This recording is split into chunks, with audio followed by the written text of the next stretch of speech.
It's DTS 33, and we're talking about the new heroic strike changes. Yes, you now can be match made with other people. All that and more coming up.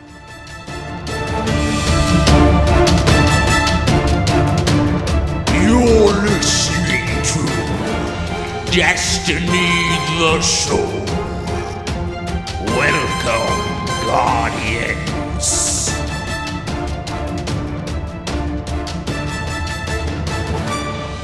What's up, everybody? BBK Dragoon here. It is show number 33, which is really hard for me to believe because we're actually coming up close to the year mark, and we haven't missed a week, which I'm really excited about. I'm joined as always by Ditty. How are you doing today? I'm doing well. How are you? I'm pretty good, man. I got really sick the last few days, so I'm excited that we're recording this. We record on Sundays for people who don't know, and the show goes live on Tuesdays. And what's funny is Bungie always puts their news out on Mondays and Thursdays. So you can always count on the fact that Monday rolls around and we go, oh, I wish we could have added that to the show. But I'm doing pretty good now. I'm feeling a little bit better. How about you? Yeah, pretty good. It's been colder in Texas. It's going to be freezing this weekend. We might get snow on Monday. Oh my gosh, it's going to be a sight for sore eyes. Would it ever cause a snow day? I hate the cold weather. Well, when it snows in Texas, it ices. So, and since we, us being a southern state, we don't have as good of resources to get rid of the snow on the streets. Yep. So sometimes work will say if it's icy where you live or it's icy near the work location, just don't come in because conditions are too bad. We don't want you to risk getting injured on your way here. So it's sometimes it does, especially for the schools. I know my high school, if it just snowed lightly, we'd get the day off because we didn't want to deal with it. Yeah. It's the opposite in Colorado. Since we have a bunch of snow removal, I can't remember. I probably had 2 or 3 snow days in my entire growing up, and it snows every winter here. And I mean, it snows big, so you just get used to it. Plus, everybody around here expects it. They have 4-wheel drive vehicles. Speaking of snow, it's snowing right now outside, so we actually did get some moisture, which is a good thing. What'd you do this week, man? Did you play anything? I played a lot of Iron Banner. Got to rank 5 again on my Hunter because I wanted that scout rifle because the rolls were actually pretty good. Even though I already have a scout rifle with those rolls, I kind of just wanted the Iron Banner stuff. I got the legs, which are level 32 for my Hunter, because I want a whole set of gear, Iron Banner level 32, because I think the designs, they just look really good. They do, don't they? Yeah, and that shotgun, dude, man, the rate of fire sucks, but if you get the right perks, it's a one-shot wonder in Crucible, and I love it. You are a hardcore Iron Banner player. I saw that this week when I was leveling my alt. I'm like, oh, you, Lurker, and was it Cat that you were playing with? Yeah, nice. Castash. Right on. Yeah, it gets frustrating in the earlier parts of the week because matches, they do last about 10, 12 minutes usually in my experience because I'm not a total beast or anything. But since the tempered buff is not very strong in the earlier parts of the week, it takes longer to rank up. So if I want to start playing Iron Banner on Sunday or Monday, I could hit rank 5 in a day or two. Whereas, in order to hit rank 5 on the first day of Iron Banner, you have to play for 27 hours straight. Ooh. That somebody did the math on Reddit, and it's incredible because I'm really glad they implemented the tempered buff so people could get to rank 5 if they don't play during the week. So yeah, and you are a pretty beast in multiplayer, sir. Oh well, thank you. But my advice for anybody thinking about doing Iron Banner next time it rolls around, don't grind it super hardcore at the beginning of the week because I don't think it's worth it, in my opinion, because Lurker, he was raging so hard because his internet couldn't sustain it. So, right before the end of the match, 10 times in a row, he would get disconnected. Oh, no. And he'd be top of the leaderboards, and literally 2 minutes before the game ended, we would win or lose, the game would just disconnect. Get pineappled or something? Or? It's weasel error for him. That's what it is. And I think it has something to do with NAT type or whatever, but it's super frustrating when it happens. It happened to me a couple times, so yeah. I had a few disconnects this week too, but I pretty much always have disconnects on my internet. I don't think there's much to look into that there.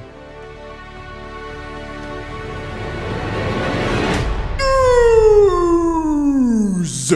First up on the news today is the Bungie update, which I'll discuss my emotional response with Ditty and have my tears afterwards, but here's the deal.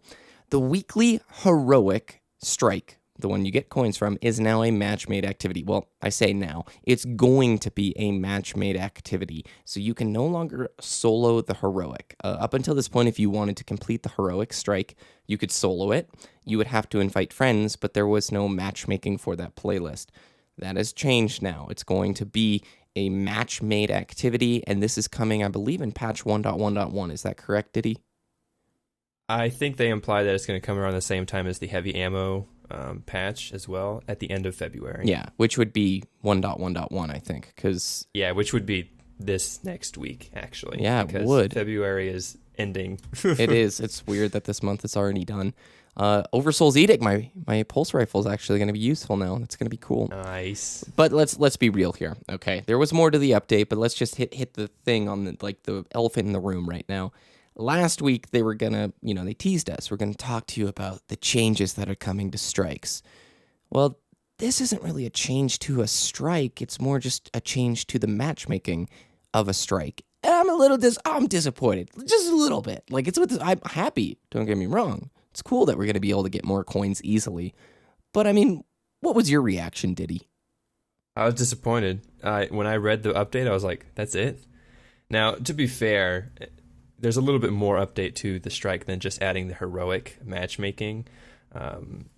Strike repeats in the strike playlist are going to be less frequent. So if I play Archon Priest, it is less likely that I'm going to get Archon Priest again the next strike. Because I remember one night, man, I played, what was it? I think Valis Ta'arik. I played that 4 times in a row.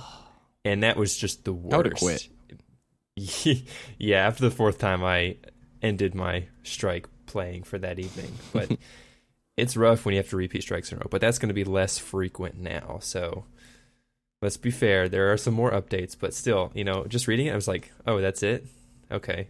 I guess we have this notion of overhyping things ourselves because, Bungie kind of does that themselves. And it just reflects into the community. So it's... disappointing, but I'm glad they're doing some updates, at least. Yeah, expectations versus reality. I think you have a lot of players that see just exceptional potential with Destiny. You and I both do. And there's so many things that they could change for just quality of life for Guardians to enjoy the experience more. We hear anything about strike changes and we're like, oh my gosh, what could it possibly be? Even last week we were talking about like putting multiple bosses in encounters or changing the way things actually play out. And then it's like, oh, well, that's a rather exterior change. In fact, it's more just the technical side of how the game works rather than the actual gameplay within.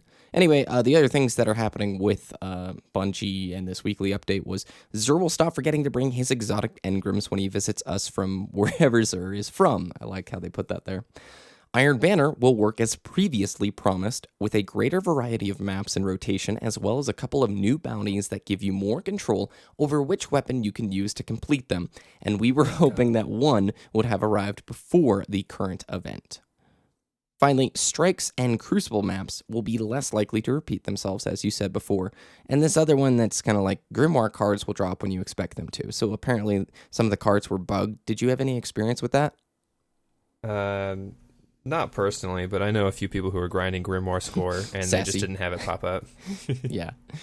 That's the update, though. It was quite short. It had a What's Up doc, as usual, which I enjoy that segment. But for the most part, yep, you can do the weekly heroic. Now, what do you think about this? You can't solo the heroic. Is that something you think players will be upset about? I'm not. I don't know. I mean, depending on the strike, I liked to solo a few things, but at this point I just need the coins and I just want to get it done with, so I'm kind of glad that I don't have to do it by myself anymore and I don't have to wait for friends. It's nice that it's match made. As long as we have the option of soloing the Nightfall, I think players will be happy, because if they ever match make Nightfalls and remove the capability of soloing, you've just totally made a whole speedrunning and soloing community obsolete, and I don't think that should ever happen. Yeah, so agree. As long as the heroic is non-soloable, or as long as the Nightfall is soloable, I think it'd be fine. 16 million registered users. Activision put out some stats through one of their public statements, basically saying that since launch, Destiny has had 16 million registered users. and they don't really release much in the way of numbers right now in terms of who's playing on what console and active populations. Those numbers actually have become pretty important for companies, especially with a game like this, but I thought that was a pretty staggering number. You know, one of the things that people continuously say about World of Warcraft is that WoW is dead, regardless of the fact that it has 10 million subscribers to it. And even though we're coming into sort of a dry period, Destiny's sort of first dry zone between launch, you know, this is waiting for House of Wolves for a lot of the higher end players. It's kind of like, well, I've done everything. I'm tired. I'm just about bored.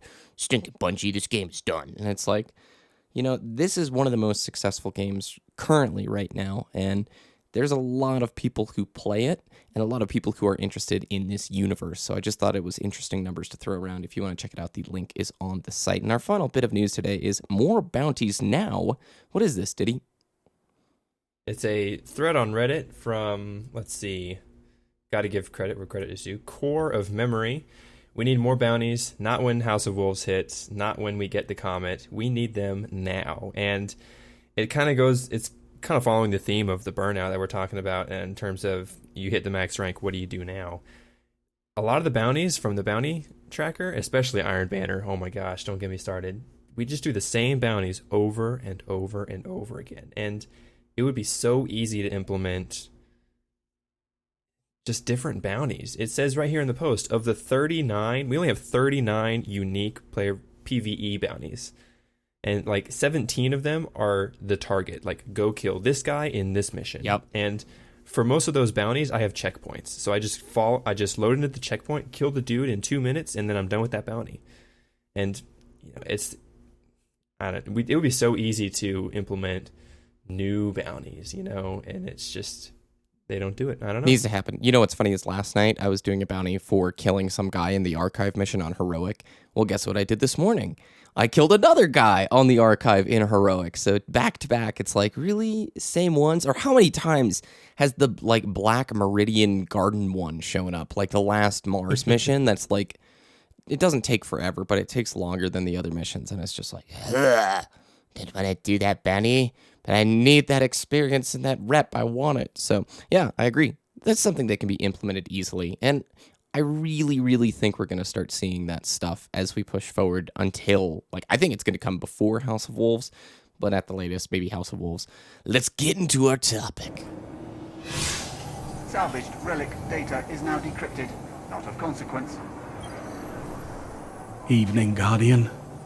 Earn your honor, Guardian.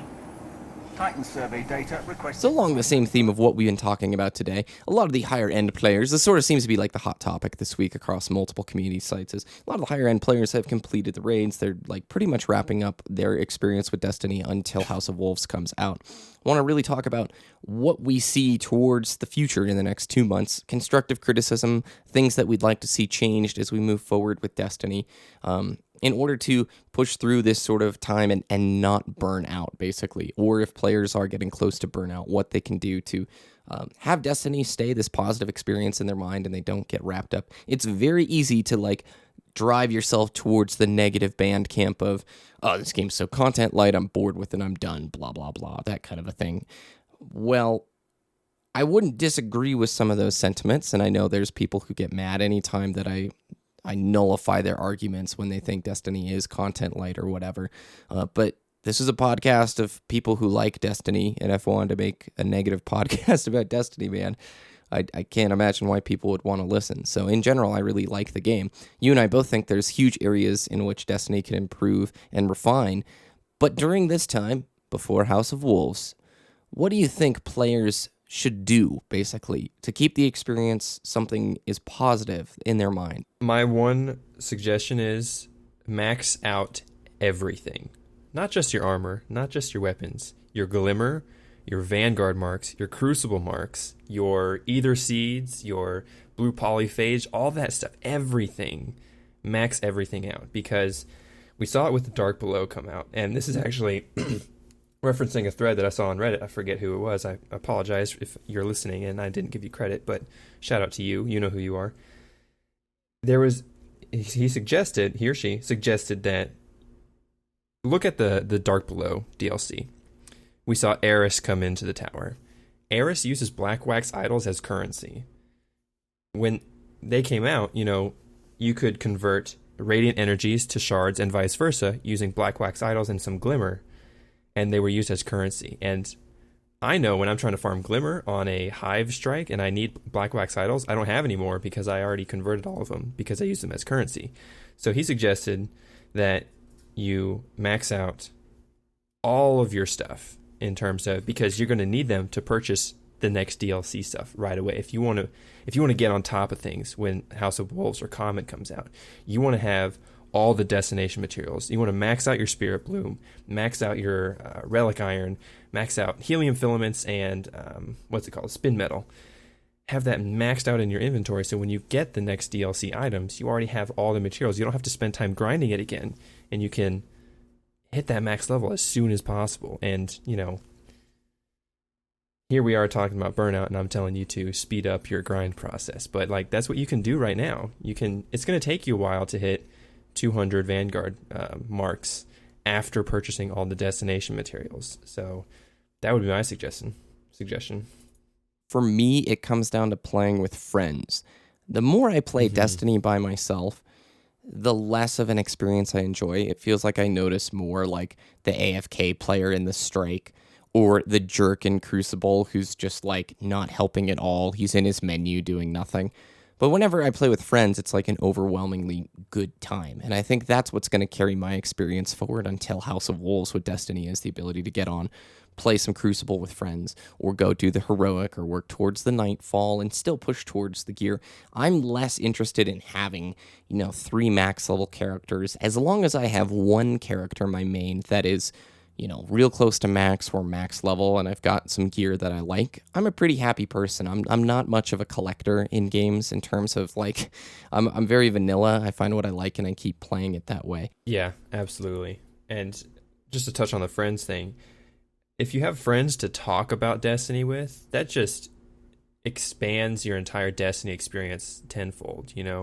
If I can share my Destiny experience with somebody else and I can listen to their experience, we can have this communication about, oh, you did the Nightfall with this gun, I did it with this gun, and oh yeah, Omnigul with no burns, that sucks really hard, and I had to solo it because I don't have any friends with, but now maybe we can do it together. And it's talking about the game that you play really helps in making the experience that much better.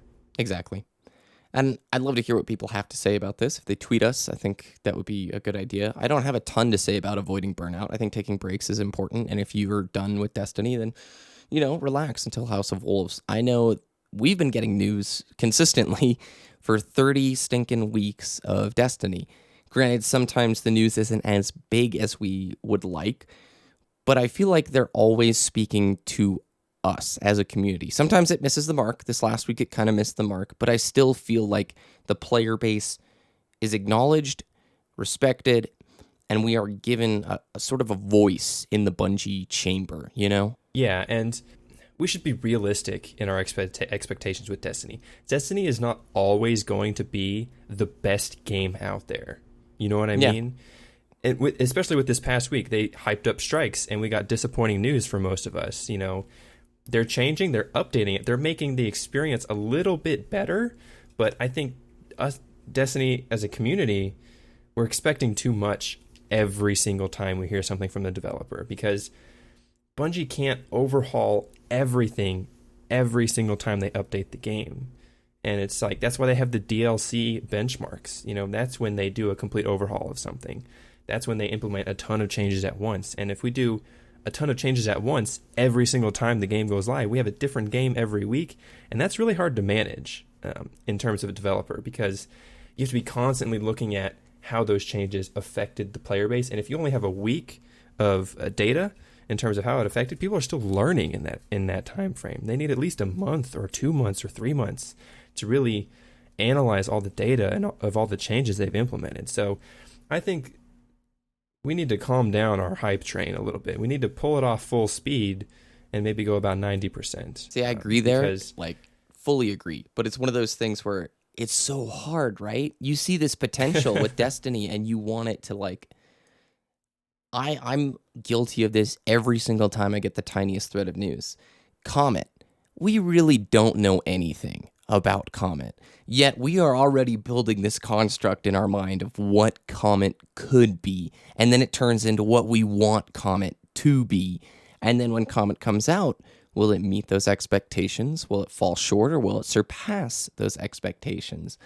I think it speaks to the passion players have for Destiny with the fact that we really want to see these big sweeping changes. And even if they don't occur in the same time frame, there's a massive player base for this game. And like you said, huge changes are probably a logistical nightmare for them because they have to make sure it will run smoothly across all 4 platforms that this game is running on. Perhaps it will be simpler in a few years. Yeah. If they try and rush development of something, like a certain game that came out in November, and it just crashes and burns, no one's going to like it. Oh. There's literally nobody is going to enjoy that experience. So they have to test out to make sure everything works smoothly. They want to... Bungie, they're not as evil as everybody, or as some people think. They want to provide the best player experience. Maybe not literally the number one, the greatest, but they want the best for their users. And I think Destiny is a great game. It has so much potential, like we've said, and I can't wait to see what they have planned in store. Destiny is only about 6 months old, right? It's like training a puppy. You know, you can't expect the puppy to be the greatest dog in the world at 6 months old. You know? Yeah, Destiny is one of those things where such a wide variety of players can play it. And I agree. I think it's a great game. There's awesome potential out there. But if you're bored, take a break, play with friends, and there's still things to do within the game, but don't leave this negative mark at the end of the day. I would not encourage you to be like, hey, not having any fun, turn it on, get mad, make a forum post. Don't be that guy, you know? Let the salt die down before the forum posts come out, right? It came from Twitter! This is a part of the show where we read your tweets out loud here on the show. How exciting. First one comes from @video_neon. Love the idea of the wild. They need to do it. Do it now. We talked about the wild last week in our topic, and that's been one of my favorite topics that we ever had, Ditty. If you missed the show, go out and check it out. Good. @JClassic writes, hey, Destiny the show, if you use destinystatus.com/XBL, you can view Bungie Help 01, 02, and 03 gamer tags. Interesting stuff there. Also, thanks for the shout out and perfect pronunciation of my last name. Awesome. I'm glad that we got that. @DrewPancake, oh my gosh, too many ideas for the wild. What if when you get to a checkpoint, you can upgrade a certain engram? So risk reward, like if you stay out there longer, you upgrade that engram, you continue to fight, you've got this really high value thing in your back pocket and you die. I like that idea. Yeah, I like the increased time you spend in the wild increases the rarity of the engram. I like that. You would have to go deeper, though, into the wild in order to upgrade that. Like, you have different levels, like 3 levels of the wild. Level 1 is, like, blue engram status, and then level 2 is legendary, and level 3 is exotic. I think that'd be pretty cool. Yeah, I like that idea. @Hector7265, last week, what I meant was, what do you guys think about being able to build exotics? There's no way to get a specific exotic except from a bounty. Sorry. So being able to build an exotic, is he maybe talking about the ability to re-roll an exotic? I don't know. I think if you're able to build an exotic from scratch, everybody would build a Yellowhorn, in my opinion. Like, everybody would want that gun. And yeah.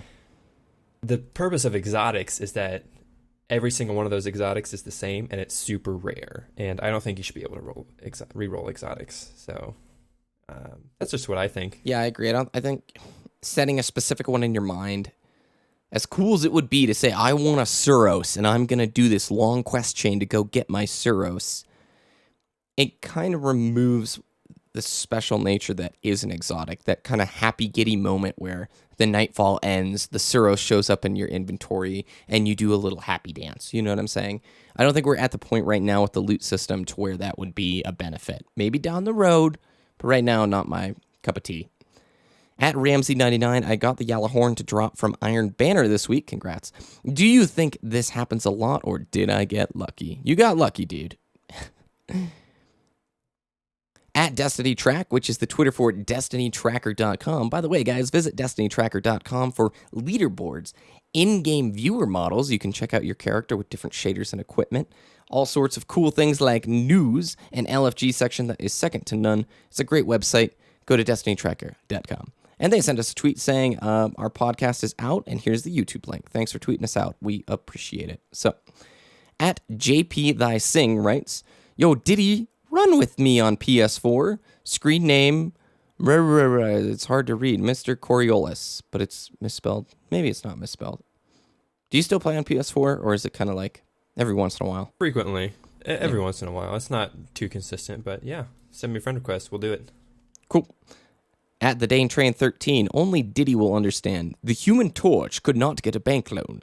The Human Torch was denied a bank loan. You got it. How now, brown cow? How now, brown cow? How now, brown cow? Nice. At Cat Stash Inc., the hype. He got his Vex Mytha class this week. Congratulations, Cat Stash, on getting such a sweet drop. At Lutz Justin writes, love the show, guys. Was hoping for a shout out to my clan, the East Vanguards. Shout out! We are a new clan destroying the Iron Banner. Right on. Nice. At Gank and Flex, Animal Companions. What are your thoughts on why Destiny has not included any sort of wildlife to any of their maps? Well, what do you mean? There is wildlife. There's birds. There's birds on Earth. I get really excited. There's a really big bird on Earth, too, that shows up. I don't know. I'd love to see more, like, animals. Do you remember in Reach, Ditty, those big lizard things? The moas? Yeah. The little ostrich type thing? Yeah. No, not them. The giant golem-looking things. Oh, yeah. I forget what those are called. Yeah. I don't know. They could do Maybe it. rendering. It has something to do with rendering and system memory. It has to. It's possible. It's like, it'd be cool. That's what I have to say. I want a tiger. Like, that would be my companion, a tiger. Yeah, it'd be so cool. I'd go with a llama or something like that.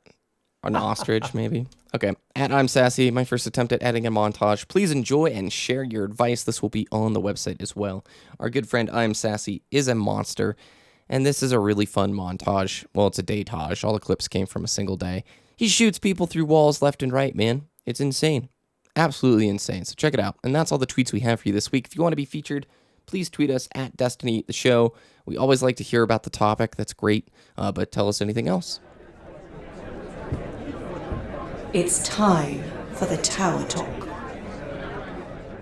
It's time for the Tower Talk, where we answer your emails, destinytheshow@gmail.com. First one comes from Los Lotus.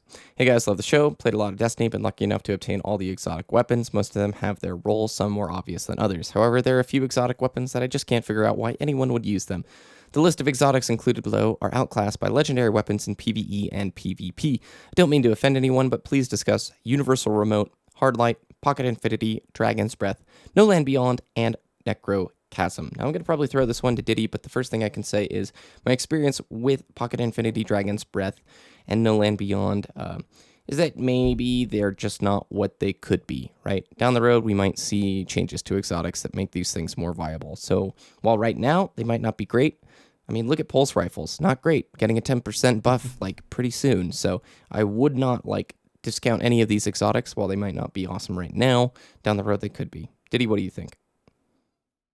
I think we have to realize that not every exotic is going to be the OP gun of the game. Some exotics are just there for comical use, and by that I'm referring to a few of those on that list, especially Universal Remote and Hardlight.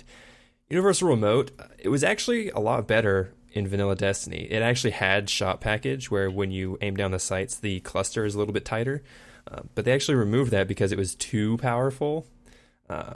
But now it's just comical. It's a primary shotgun, and in Destiny, it's the only primary shotgun. That's why I say No Land Beyond is the best primary sniper rifle in the game, because it's the only one. And I just think they're there for comical use, and they're by no means bad weapons. You can still use them to their full potential, and they're still hilarious and awesome and fun to use. But they're not going to be your Suros or your Yellowhorn or whatever. So Universal Remote and Hardlight. And I want to say No Land Beyond are there for their comical use. Hardlight, you can look down a hallway, see somebody right there, look at the ground and shoot the ground and have the bullets ricochet into the enemy. That's kind of fun. But other than that, doesn't really have too much use. In terms of Pocket Infinity is awesome. I don't know what you're talking about. It's a fully automatic fusion rifle. Like, how is that bad? It's so good. In Crucible, it's the most frustrating gun to play against. In PvE, if it's a solar burn on a Nightfall, dude, you're doing thousands and thousands of damage in 2 seconds. It's awesome. Dragon's Breath is there for stationary bosses. I actually use Dragon's Breath myself, mainly because I don't have a Yellowhorn, but if you don't have a Yellowhorn, Dragon's Breath is actually really good. It has the one of the largest blast radius in the game, especially with the solar grenade. So a stationary boss like what am I thinking of? The tank in Sepic's Prime Strike, you just fire all 3 Dragon's Breath rounds. The Dragon's Breath, the Solar Flare, actually does about 400 damage per second for about 3 or 4 seconds, so it's actually pretty good. No Land Beyond is just hilarious. I actually have a one-game montage of Iron Banner No Land Beyond gameplay on my YouTube channel. Go check that out. It's actually hilarious. Just one-shot headshot. Best primary sniper in the game. Necrochasm, I think it's not worth the grind, in my opinion. It shoots super fast, and it sometimes does the Curse Thrall explosion, but it's just there for just to look pretty, I think. Yep. That's my 2 cents. I agree. Next email comes from SKG saying, "Hey guys, I would really appreciate it if you would talk about your opinion on trading in one of your episodes. I've always been wanting to trade with my friends because I do not have good luck when it comes to engrams. My Xbox One gamertag is Mr. Spence, if you're interested in playing sometime. I love the show. Keep up the good work." Thank you, SKG. What we actually did is in show 28, we talked about trading. It was the topic of our show. So if you go and check out show 28, you can hear our opinions on trading. So, final email today is from Corey. "Hey guys, love the show. My friend and I listen and re-listen to your podcast while we edit photos at work. It's cool. Sounds like you're a photographer. I was an avid Halo 2 player back in the day. Back when the leaderboards were still around, you couldn't find a match without some form of cheating. My question is, despite the problem that it created, modding, standbying, bridging, boosting, I love the competitive aspect of Halo 2. Not only the desire to get the highest level possible, but also, and maybe more importantly, the fear of dropping levels. Do you guys feel that the Crucible lacks the competitive edge due to the lack of repercussions for losing? Or am I not playing with the right crowd? I would like to get your thoughts on the general levels of competition in the Crucible, and more specifically, the lack of a ranking system that rewards wins and penalizes losses. Thanks again for the awesome podcast and feeding my addiction when I don't have the time to be playing." Well, thanks for the email and the nice shout out. For me, I'm going to say this real quickly. Trials of Osiris, which is coming sometime down the road, which is basically an elite PvP playlist for just a certain amount of players, and you only get an invite when you've won X amount of games, and once you're in the Trials of Osiris, once you lose X amount of games, you're out of the trials. So it's kind of like Hearthstone's Arena, but the basically payment of entry is getting a special invite to that. It hasn't come out just yet. I like the idea of it, and I don't want to see leaderboards or ranks when it comes to the Crucible. That's just me right now as the Crucible stands. Maybe in Comet, maybe in Destiny 2, but I like how Crucible plays, and I'm going to be honest, I don't want to see it get super competitive, and if I did, I would want it to be a very specific playlist outside. I loved Halo 3's ranked and social distinction because if I didn't want to take it too seriously and play with my friends, it was going to be social, but if I wanted to take it seriously, I had that option. Ditty, what are your thoughts? Yeah, Destiny is not a hardcore competitive shooter. It's been like that ever since its inception. It's more of a casual online multiplayer experience, more on the lines of Call of Duty, but and as opposed to Halo, because it's all social matches. The Trials of Osiris is definitely going to be where you're going to find your competitive edge. Also, Iron Banner is actually a good place to find more competitive games. The event that just happened and what you've most likely already played. But I would agree with you. I don't really want Destiny PvP to be ranked. If they have 1 or 2 ranked playlists, I'd be fine with that, because there does, in my opinion, if there are ranks in a game, there needs to be this distinction between social and ranked playlists. And I think that's where the Trials of Osiris is going to come into play. So hopefully that is everything we're expecting it to be. And I hope you guys, or especially you, Corey, I hope you look forward to Trials of Osiris and enjoy that when it comes out. Excellent. Thank you guys so much. Ditty, where can people find your content? Twitter.com/DittyDTS, DITTY DTS. and youtube.com/wooshnes, WOOOSHNESS. Once again, a big shout out to our friends at destinytracker.com. You can find me on twitter.com/bbkdragoon, youtube.com/bbkdragoon. Go to our website for all the links for today's show, destinytheshow.com. You can follow us on Twitter at destinytheshow, also on Twitch, same handle, and you can join our clan, which is also a link on our website. There's one I'm missing, I think. I can't remember. But anyway, you guys are awesome. destinytheshow@gmail.com. Yeah, for the email. We're worse about checking that, though. Just tweet us. It's better that way. Thank you all. We've had a few shows that have broken the 10,000 viewer mark, and we have a lot of you listening, man. You know, most weeks it's between 6,000 and 10,000 listeners, which is really crazy for us and very cool. And it's growing every day. More and more of you are showing up. So if you're new, introduce yourselves. Thanks for listening. Have a great week, and we'll see you next time.